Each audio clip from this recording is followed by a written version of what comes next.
আসসালামু আলাইকুম এভরিওয়ান, একটি ভিডিওতে সবাইকে স্বাগতম জানাচ্ছি। দর্শক, ভোটার আইডি কার্ড অত্যন্ত গুরুত্বপূর্ণ একটি ডকুমেন্ট বাংলাদেশের প্রত্যেকটি নাগরিকের জন্য। আমাদের মধ্যে অনেকেরই ভোটার আইডি কার্ড হারিয়ে যায়, নষ্ট হয়ে যায়, পুড়ে যায়।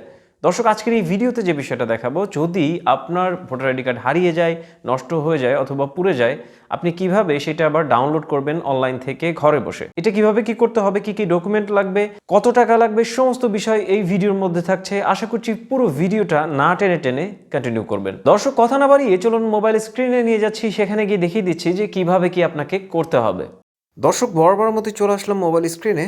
তো প্রথমে এটা করার জন্য আপনাদেরকে গুগলে চলে যেতে হবে। গুগলে যাওয়ার পর সার্চ করবেন NID প্রথমে যে লিঙ্কটা আসবে সেটাতে ক্লিক করবেন, তারপরে এরকম একটি পেজ খুলে যাবে। এখন আপনার যদি আগে রেজিস্টার করা থাকে, ইউজার নেম এবং পাসওয়ার্ড যদি আপনার করা থাকে, তাহলে যেটা করবেন, এখানে ইউজার নেম অথবা জাতীয় পরিচয়পত্রের নাম্বার দিবেন, তারপর এখানে পাসওয়ার্ডটা দিবেন, এখানে ক্যাপচাটা পূরণ করে দিবেন, গোপন যে নাম্বারটা রয়েছে সেটা পূরণ করে দিয়ে লগ ইনে ক্লিক করবেন। যেহেতু আমার রেজিস্টার করা নেই, আমি রেজিস্টার করব। রেজিস্টারে ক্লিক করার পর এরকম একটি পেজ আসবে। এখানে জাতীয় পরিচয়পত্রের যে নাম্বারটা রয়েছে আপনার বসিয়ে দিবেন। আমি বসিয়ে দিয়েছি। তারপর এখানে জন্ম তারিখ দিতে হবে আপনাকে। দেখতে পাচ্ছেন যে আমি জন্ম, মাস, সাল এবং বছর দিয়ে দিয়েছি। এখানে ক্যাপচাটা পূরণ করে দেব। যেখানে যা দেওয়া আছে আপনাকে তাই দিতে হবে, উল্টাপাল্টা দিলে কিন্তু হবে না। এটা পূরণ করে দেওয়ার পর সাবমিটে ক্লিক করবেন। যদি ক্যাপচাটা বুঝতে সমস্যা হয়, যদি হযবরল মনে হয়, তাহলে এখানে রিলোড যে অপশনটা রয়েছে এটাতে ক্লিক করে নতুন একটি ক্যাপচা নিয়ে আসবেন। ক্লিক করলেই নতুন ক্যাপচা চলে আসবে। এখানে এটা পূরণ করে দিয়ে সাবমিটে ক্লিক করবেন। তো আমি যেটি করব, এখানে সাবমিটে ক্লিক করব। সাবমিটে ক্লিক করার পর এখানে আপনার অ্যাকাউন্টটি ইতিমধ্যে রেজিস্টার করা হয়েছে এবং পাসওয়ার্ড দ্বারা সুরক্ষিত আছে। অ্যাকাউন্টটি আবার রেজিস্টার করতে চাইলে বহাল বাটনে ক্লিক করুন। যদি আপনি রেজিস্টার করতে না চান, আবার এখানে বাতিল। আর যদি এখানে আমি বহালেই ক্লিক করব। বহালে ক্লিক করার পর এরকম অপশন আসবে। এইটা কিন্তু অত্যন্ত গুরুত্বপূর্ণ। এখানে যদি ভুল সিলেক্ট করেন, প্রথমবার হয়তো মাপ পাবেন, দ্বিতীয়বার তৃতীয়বার করতে গেলে হয়তো এটা ব্লকই হয়ে যেতে পারে। অবশ্যই সাবধানে এটা পূরণ করবেন। জেলা হচ্ছে রাজবাড়ী। যদি বর্তমান এবং স্থায়ী ঠিকানা আপনার একই হয়, একই দিবেন। আর যদি এটা আলাদা দিয়ে দিবেন, যেটা যেভাবে আছে সেভাবে আপনাকে দিতে হবে। আমি সব কিছু একদম ঠিকঠাক মতো দিয়ে দিচ্ছি। এখানে পরবর্তীতে ক্লিক করব। এখন আপনি আগে যে রেজিস্ট্রেশনটা করেছিলেন, সেটা যে নাম্বার দিয়ে করা ছিল সেই নাম্বারটা শো করবে। আর যদি রেজিস্ট্রেশন করা না থাকে, তাহলে এখানে কোনো নাম্বারই শো করবে না। তো যেহেতু আমার আগে রেজিস্ট্রেশন করা ছিল, তো সেহেতু নাম্বার শো করেছে। আমি এখন এই নাম্বারটাকে পরিবর্তন করে দিব। এখানে দেখতে পাচ্ছেন মোবাইল পরিবর্তন, এটাতে যদি ক্লিক করেন, তো এখানে একটি নাম্বার দিতে বলা হবে। এই নাম্বারটা আপনি এখানে দিয়ে দিবেন। আমি এখানে একটি নাম্বার দিয়ে দিলাম। তারপরে এখানে বার্তা পাঠানে ক্লিক করব। এই নাম্বারে 6 সংখ্যার একটি কোড গেছে। 6 সংখ্যার যে নাম্বারটা রয়েছে সেটা এখানে নিয়ে এসে বসিয়ে দিতে হবে। এটা হচ্ছে আপনার 1 মিনিটের মধ্যে। এটা পূরণ করে দিয়েছি। এখন হচ্ছে আমরা আপনার মোবাইলে এনআইডি ওয়ালেট নামে একটি অ্যাপ্লিকেশন ইনস্টল করতে হবে। লাল বাটনে ট্যাপ করে পরবর্তী ধাপ অনুসরণ করুন। যাচাই প্রক্রিয়াটি শেষ হলে তারপর আপনাকে পরবর্তী ধাপে নিয়ে যাওয়া হবে। এখানে এই যে লাল বাটন দেখতে পাচ্ছেন, এটাতে ক্লিক করবেন। এটাতে ক্লিক করার পর তো দেখতে পারবেন যে এখানে এনআইডি ওয়ালেট শো করছে। আপনি আগেভাগেই এনআইডি ওয়ালেটকে ইনস্টল করে নেবেন। তো আমি এটাকে সিলেক্ট করে নিচ্ছি। এখানে ভাষাকে সিলেক্ট করে নেব। তারপর হচ্ছে ডোন্ট শো এগেইন, এটাতে ক্লিক করব। তারপর হচ্ছে স্টার্ট ফেস স্ক্যান। এখন যার ভোটার আইডি কার্ড, তার ফেস স্ক্যানটা করে নিতে হবে। স্টার্ট ফেস স্ক্যান, এটাতে ক্লিক করে দেব। তারপর এরকম একটি পেজ আসবে। এখানে টার্ন অন, এটাকে ওকে করে দেবো। এখানে ক্যামেরাকে অ্যালাউ করে দেব। তারপরে যে ব্যক্তি এখানে তারটাকে স্ক্যান করে নেব। তারপর ওকে আসবে, এটাকে ওকে করে দেব। তারপর আপনার কিছু করতে হবে না, অটোমেটিক এরকম একটি পেজ আসবে। এখানে দেখতে পাচ্ছেন সমস্ত ইনফরমেশান শো করেছে, সব কিছু শো করেছে। তার যে ইনফরমেশানগুলো সেগুলো সব কিছু এখানে শো করেছে।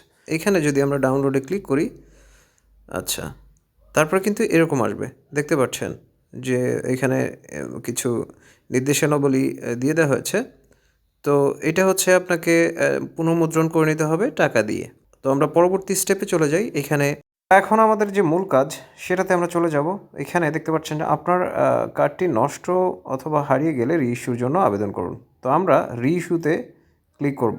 তারপরে এরকম একটি পেজ আসবে। এখানে পুনঃমুদ্রণের কারণ, জিডি নাম্বার, থানা, তারপরে পুলিশের এই সমস্ত ইনফরমেশান যেহেতু লাগবে, তো আমরা এখন এখানে ইডিটে ক্লিক করব।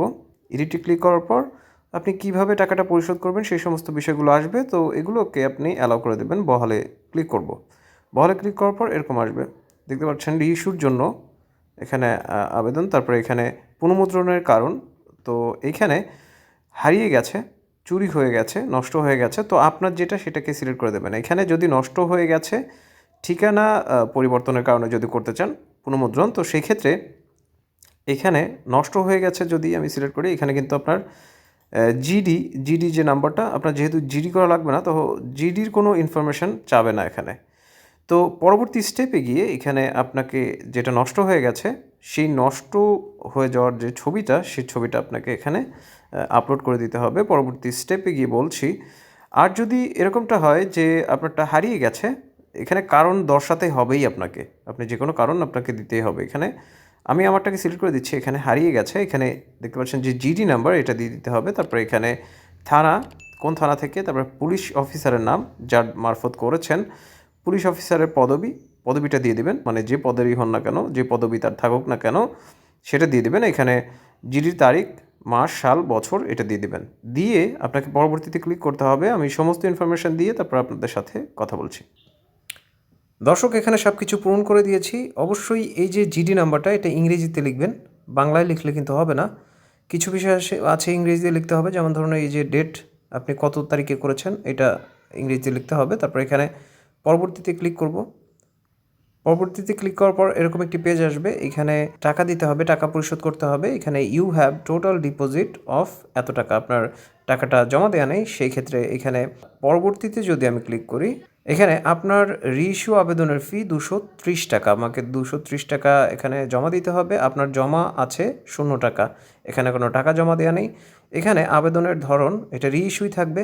এখানে বিতরণের ধরন, তো বিতরণের ধরন আপনার যদি স্মার্ট কার্ড হয়, রেগুলার স্মার্ট কার্ড আপনি কীভাবে চাচ্ছেন, এটা রেগুলার চাচ্ছেন না আর্জেন্ট, যদি আপনার জরুরি প্রয়োজন হয় সেই ক্ষেত্রে আর্জেন্ট সিলেক্ট করে দেবেন এবং টাকার পরিমাণটাও একটু বেশি আসবে। আর যদি লেমিনেশন করা ভোটার আইডি কার্ড হয় সেই ক্ষেত্রে রেগুলার তো রেগুলারই থাকবে, আর যদি আর্জেন্ট হয় তাহলে এখানে আর্জেন্ট সিলেক্ট করে দেবেন। এটা আমার রেগুলারই থাকবে, আর এটা এভাবেই থাকবে। এখন হচ্ছে টাকাটা আমাদেরকে পেমেন্ট করতে হবে। এখন টাকাটা পেমেন্ট করে দিয়ে আসি। বিল পেমেন্টের জন্য বিকাশ সফটওয়্যারে চলে আসলাম। এখানে পে বিলে যাব, নগদ দিয়েও করা যায়। আপনি ইউটিউবে যত ভিডিও পাবেন সবগুলোতেই নগদ দেয়া। আর যখন টার্মস এবং কন্ডিশন আমি অ্যালাউ করেছিলাম তখন কিন্তু বিকাশের কথা উল্লেখ ছিল না, কিন্তু আপনি বিকাশ দিয়েও সরকারি ফিগুলো দিতে পারবেন। এখানে এনআইডি সার্ভিস এইটাতে যাবেন, তারপর হচ্ছে এখানে আবেদনের ধরন নির্বাচন করুন। তো এইখানে হচ্ছে আপনাকে সিলেক্ট করে দিতে হবে ডুপ্লিকেট রেগুলার, ডুপ্লিকেট আর্জেন্ট, আপনার যে জিনিসটা সেটা দিয়ে দিবেন। আমি ডুপ্লিকেট রেগুলার দিয়ে দিব। তারপরে এখানে যে আপনার এনআইডির যে নাম্বারটা রয়েছে সেটা দিয়ে দেবো। এখানে পে বিল করতে এগিয়ে যান, আমরা এটাতে ক্লিক করব। এখানে যেটি করব সেটা হচ্ছে পরের ধাপে যেতে ট্যাপ করুন, এটাতে ক্লিক করব। এটাতে ক্লিক করার পর পিন নাম্বারটা দিয়ে দিব। তারপরে হচ্ছে এখানে যে অ্যারো চিহ্ন রয়েছে এটাতে ক্লিক করব, তারপরে এখানে চাপ দিয়ে ধরে রাখবো। বাস, বিল পে করার পর আমরা যেটি করব সেটা হচ্ছে এখানে এটা রিফ্রেশ করে দেব। এইখানে এবার কিন্তু দেখতে পাচ্ছেন যে you have total deposit of এত টাকা, দেখতে পাচ্ছেন যে টাকাটা কিন্তু এখানে রয়েছে। তো এখন আমরা যেটি করব সেটা হচ্ছে পরবর্তী ধাপে, আমার যেহেতু হারিয়ে গেছে সেই জন্য এখানে আমাকে জিডির কপিটা আপলোড করতে হবে। এখন আপনার যদি পুড়ে যায় কিংবা নষ্ট হয়ে যায় সেই ক্ষেত্রে পুড়ে যাওয়া, নষ্ট হয়ে যাওয়ার যে ছবিটা সেই ছবিটা এখানে তুলে আপলোড করে দিতে হবে, এবং অবশ্যই 1 মেগাবাইটের বেশি যেন না হয়, মানে 900 কিলোবাইট এর উপরে যেন না হয়, এটা খেয়াল রাখবেন। এখানে অ্যাডমিট কার্ড প্রথমে এটা নমুনা হিসেবে দেওয়া আছে, আপনি এখানে সিলেক্ট করে দেবেন। এইখানে দেখতে পাচ্ছেন যে জিডি, এটা সিলেক্ট করে দেবো। আপলোডে ক্লিক করব। আপলোডে ক্লিক করার পর এখানে যাব, অ্যালাউ করে দেবো। তারপরে এখানে ফাইলসে যাব, গ্যালারিতে গিয়ে আমার ডকুমেন্ট যেটা সেটাকে আমি আপলোড করে দিয়েছি। তো এইখানে আমি পরবর্তী ধাপে যাব, এখানে পরবর্তী ধাপে ক্লিক করব, সাবমিটে ক্লিক করব। আর কিছু করা লাগবে না, এখানে সাবমিটে ক্লিক করে দেব।